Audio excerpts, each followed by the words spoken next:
Good morning, good morning. Ito guys, gagawa tayo ng electric fan ngayon. Ang gagawin natin, dadirect natin yung wire kasi hindi na siya nagana papunta sa ito yung kapasitor niya. Ito yung kapasitor. Ngayon, ang gagawin lang natin, hanapin natin ngayon yung wire na galing sa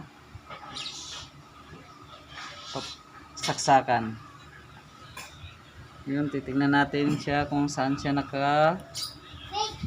naka-connect. Kulay green. Ngayon, ito na. Pinutol ko na siya yung kulay green. Yan guys, nakita nyo naman. Putol na yung kulay green. Yan, pinutol ko na siya. Yan. Yan, kinabit ko na siya. Dinugtungan ko siya ng naghanap ako ng wire na basura na. Ito guys. Ayan, basura na yan. Ngayon, nagkuha ako ng konti. At dinugtong ko naman siya ngayon dito sa kulay green. Ito. Kita nyo guys. Dinugtong ko na siya. Tapos, pinutol ko naman yung magkadikit na kulay itim. Ito. Yung kulay itim nito. Magkadugtong yan. Kagaya ng kulay pula. Pinutol ko siya. Ito. Tinanggal ko yung yung pinaka takip niya. Tapos ngayon, ang ginawa ko, pinagsama ko yung tatlong wire. Yan. Ngayon, yan na. Nakakonect na siya tatlo. Nakadirect ko yan siya sa kapasitor. So ngayon, i-testingin na natin siya kung gagana. Sasaksak natin siya ngayon. Daming kalat Sasaksak siya natin ngayon dito. Ngayon, titingnan natin to guys kung gagana. Yung experiment natin na to. Yan. Sasaksak natin ngayon dito.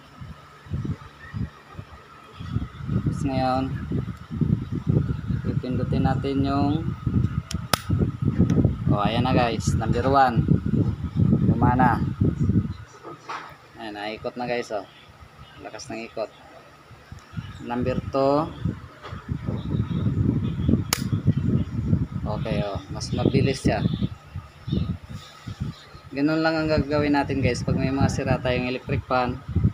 Hanapan lang natin ng paraan kung paano gagana para hindi na tayo magpunta sa pagawaan. Ayan. Ito ngayon number 3 natin guys. Sobrang lakas na. Para ng motor ng bangka. Sobrang lakas. Kaya dito lang ang gagawin natin. Patayin muna natin baka makurente tayo guys.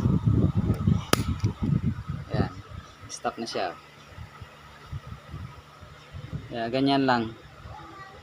Sa mga may mga sira electric fan dyan, bunutin muna natin yung saksak. May mga sirang electric fan dyan, pwede nyo dalhin dito sa akin kasi marunong na ako magawa.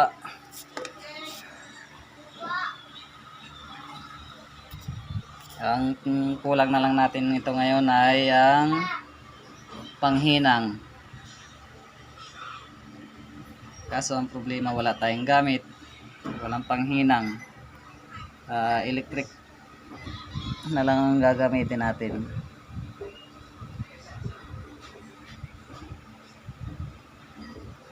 So